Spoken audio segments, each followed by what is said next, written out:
Hi, good afternoon, everyone, and congratulations on your staying power to have lasted this long. It's a long haul from early in the morning to 3 o'clock in the afternoon, and we're back onto that hugely exciting subject of lithium again. I have to tell you, this presentation, of course, comes with a warning. The warning is that it's not suitable for children under the age of 18, and if you're broke, don't even bother listening to this presentation because it's not for you. But in reality, here we are, we're in America, and it's very important to recognize that that is where we are, because America wants, if nothing else, its own lithium. We think it's the right time, we think it's the right place, and we think we've got the right bunch of people to unlock value for not only the investors that are currently in the company, but for those that will come. We're in a first-class jurisdiction in terms of legislation. We're in a first-class jurisdiction in terms of infrastructure. We know we've got a range of projects that cover the plethora of lithium types of mineralization, and we have a very low carbon footprint as a consequence, because on discovery and therefore future production, we are producing lithium for the American market. There's the cowboys that run it. Bunch of guys that I've known for some time, apart from myself, who's a young Turk, of course. The rest are fairly elderly and give me a great deal of advice as I go forward. We're almost across the entire width of the USA. As you can see, we have 7 projects covering 4 types of mineralization, from hard rock pegmatites to lithium in clays, to oil brines that have lithium present with them, to the traditional brines that you find the likes of Albemarle are currently mining. We believe that with the ability to produce from this area, and I think there is an opportunity for us to be a relatively near-term producer in one of the projects at least, we will have a low carbon footprint, because the bulk of America's lithium is imported, as I'm sure everyone here knows. And so us being close to the end user makes a huge opportunity. And of course, Mr. Biden wants his own lithium. As everyone knows, there's been the Inflation Reduction Act. There's a range of money has been given out to several projects in the USA, including Thacker Pass, that's been well endowed with capital, but also some of the smaller ones. And naturally, no surprise, it will come to anyone here, we're in conversations with the DOE to make sure that we too get a little pound of flesh when it comes to how we manage to move our projects forward in a cash-effective way. The one I wanted to start with is the San Domingo project, which is a hard rock pegmatites. We've been working on this now for about 18 months. We have 3 main areas we've targeted. One is the Midnight Oil area, the second one is the Jumbo area, and the third one is the Morning Star area. We've undertaken roughly about 10,000 meters of drilling, and it's the first drilling really that's been done up there, but we're sufficiently excited internally, and if I could get someone excited externally, I'd be delighted, that we've picked up a lot of ground there, and we now have 23 square kilometers of ground, meaning that we have a real, genuine sized pegmatite district. I just came back from there yesterday, in actual fact. I flew in overnight, so I'm a little bit bushed, to be quite frank with you. But what I saw again in our pegmatite district is enough for me to believe that when we move forward to the next phase, and I'm going to be talking about that in a minute, we'll be spending a bit more of our money on developing further these pegmatite resources. Just have a look at this one. This is the one that is in fact the Midnight Oil. It was the first one that gave us the first real intersection, which was 31 meters at 1.6% Li2O. So not an insignificant number. We've been able to model it internally. You can see the shape and size of it. And we do have an internal resource number that we believe is healthy. And we can now tell from this kind of information where we want to step out and where we want to expand this type of resource. And the same applies down here in Morning Star. You can see a slightly thicker pegmatite, an ore body that's been developed. And again, you can see the kind of grades. I talked the previous one of 31 meters. Here we're getting grades of 2, 3, 4, and 5% Li2O. So we are in the right territory. It's not simple. We do have to step out. We do have to do more work. But what has been encouraging is that the metallurgical work that we've done on a couple of samples only has highlighted to us that our pegmatites, our spodumene, is capable of being upgraded to a lithium concentrate grade of plus 6%.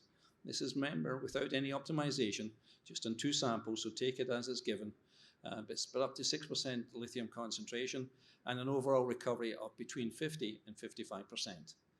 The big thing about that for us, and I hope for investors looking at us, and for that matter for the USA, is that we can produce without too much environmental impact, because it's purely an aggregate plant that produces a crushed material, and then you take it through a dense media separation plant and you produce the concentrate. There is no chemical addition.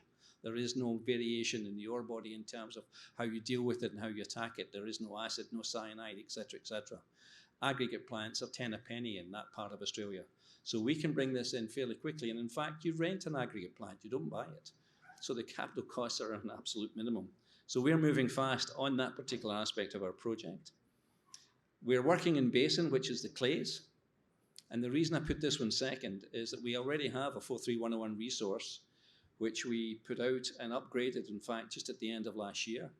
We are in the midst of mobilizing our drilling again to restart in what's called Basin North. You can see the basin area that's ringed in the bottom right-hand side there. We will be drilling there starting next week. And based on the knowledge we have of what is a reasonably consistent ore body, we believe that with a minimal program, we think probably 7 holes in total, we will end up with a resource which will be cumulatively 2.5 million tons of lithium carbonate equivalent. Now, why is that important? 2 things for a junior company. One, of course, it's compliant resources, and it's always nice to have resources because they have a value. Whether it's immediate or in the future, they still have a value. But equally importantly for us, it unlocks a $3 million USA check. So for a little company that has been living in this margins of a declining lithium price and a tough environment, we are actually well funded. We will have over $4 million, almost $5 million by the end of April based on successful results here at Basin. And that's an enviable position for any junior company at the moment in lithium. We will take our time with the next step out, and the reason we'll take our time is because people like Thacker Pass are doing the heavy lifting at the moment in terms of how you treat lithium and clays. And I have no desire to be the first taxi off the rank. I'm quite happy to be the guy that comes in second in that particular race, and we'll learn from how they undertake and manage the lithium extraction from clays. You can see there that we've got quite a bit of work that we've done historically. You can see where we're heading in terms of Basin North, and you can see where there's further opportunity of growing in Basin West.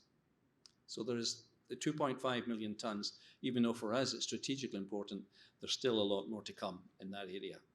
We have a basin gravity survey that was undertaken fairly recently, and we believe, and you can see where the holes are, that where we're drilling now is in fact deeper than the bulk of the deposit. That means we'll get thicker intersections, and hence we get a bigger growth in terms of the material that's present in the 43101 resource without having to blow our brains out with a cash flow situation and too many drill holes. One of the last things to mention in this particular project before I let it go is that, interestingly enough, we seem to have a significant molybdenum byproduct here. It was the strangest thing to pick up, but bear in mind that sitting next to us is the Baghdad copper mine, who not only produce copper but molybdenum as their products, and so perhaps it's not too strange to believe that molybdenum is in the area. Lithium in oil brines. Now this has become, if nothing else, probably the most exciting part of all the lithium stories that exist anywhere. Pegmatites, brines of traditional route, and to some extent the clays are almost bread and butter now of the lithium business. But the oil brines have become exciting because no less than Mr. Exxon popped up at the end of last year, despite the market conditions, and said, guys, I'm going to produce lithium from the old oil brines in the Smackover area. And if you look at this particular cartoon map we have in the bottom right-hand side, you'll see I've got a decent land holding in the same Smackover district. The same Smackover district that Mr. Friedland has got a lot of property in, the same area where Standard Lithium are working, the same area where Chevron too, so it's become quite an exciting part. And we went to a presentation stroke symposium in Arkansas just about 2 weeks ago, and strange enough, we were the only junior company there. The majors were there, and the statement made by the majors at that particular conference was, guys, we're going to make enough lithium from the oil brines that that's all America will need, more than enough they will need. So we're very happy now to recognize that we have a presence in these oil brine areas, both in the Smackover area and in Pennsylvania. And in fairness, I should point out we've got a much bigger footprint in Pennsylvania. And historically, the grades in Pennsylvania run about 400 to 500 ppm lithium. The ones in the Smackover area run about 700 ppm. That's work undertaken by the American Geological Society, etc. We would have to go back in and reopen the wells, etc., as you do in these old brine areas, and resample, repump, etc., etc. But again, interestingly enough, just a couple of days ago, an article came out saying that the US is keen now to give money to people who will improve the historic old oil and gas pump areas, and we'll look to tap into that. We are busy in contact with the Department of Energy, as I mentioned. We also have brines in the traditional areas up in Nevada, similar to Albemarle, but the grades that are being pumped from Albemarle at the moment are circa 200 ppm.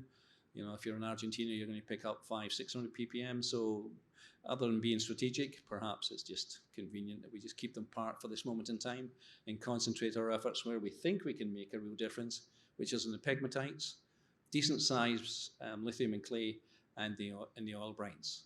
And finally, before I let it go, obviously we take cognizance of ESG fairly seriously. In fact, not just fairly seriously, very seriously. Naturally, working in America, there's the drama of permitting, and everyone's heard the horror stories at different time. I can tell you that we got our permits from the BLM in a reasonable amount of time. All of us want it the day after we submit it, but it doesn't work that way. You've got to go through the ups and downs and the rigorous checks and balances that are undertaken in countries like the USA, but we're given permits, and we recognize the need to be working in the communities we're in. Arizona is not a country, a state that has lots of water. So again, you've got to recognize how you work in that environment to minimize your water usage, which is why, for example, we were using sonic drilling previously to highlight the limited use of water we've got in the area, and in the development of our relationships with the Native Americans present in that area. Before I go though, I just also wanted to add that if you're a junior company in this marketplace, the main thing you've got to do is survive. And it's not easy when people don't want to give you money. So as a consequence, when I took over sort of running the ship in the last few months, I deliberately set my stall out to ensure that the monthly burn rate that we all have and we all suffer from was kept to a minimum. So we, fortunately for us, had now got, by the time I came on board, an experienced group of people working with us. So I was able to trim the workforce by over 50% without any impact on the efficiency of the operation itself, because we had become better at it, simple as that. And it means, therefore, that the money that I've got is therefore directed to what's most important. And I'm sure everyone in this particular auditorium will agree, which is value for money going in the ground. And that's where we start from, and where we always start from, that we set the example of where the money's spent and how it's spent. And it's got to be spent in projects. So to sum up, and I've got a bit of time, I've got you back on track here. To sum up, in reality, we've got a junior company that's well financed, ready to move forward. I've got 3 projects in particular that will add value to the share price. The share price is depressed. In fact, there's 2 words that I could use for it, the second one being awful. But I'm sure there's a blue sky ahead, and I'm sure we're going to get there. I'm sure there's a third wave coming. I was present when the first wave crashed in the lithium market and was able to sell our assets on to a company called Plus Petrol, an Argentinian company. And the shareholders at that time did very well. So I'm now ready with this one. We've got 3 projects, good projects, in America. America wants its own lithium. Even though our good friends up here in Canada are close to them, they still want their own lithium, and they will spend money to get it. So we're there ready to supply.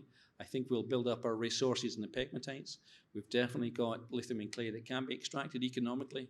There's countless examples out there in terms of studies that highlight it can be done economically. Ours will be no different, but I'll let someone else take the first pass of it.